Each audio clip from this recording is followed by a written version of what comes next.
আসসালামু আলাইকুম।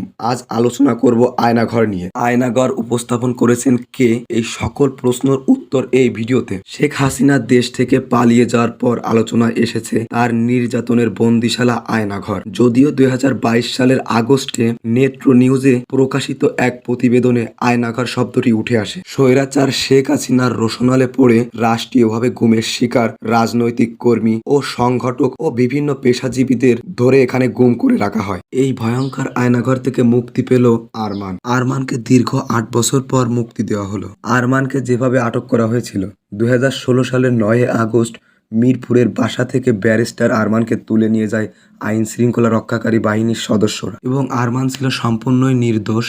তাকে বিনা অপরাধে গুম করা হয়েছিল।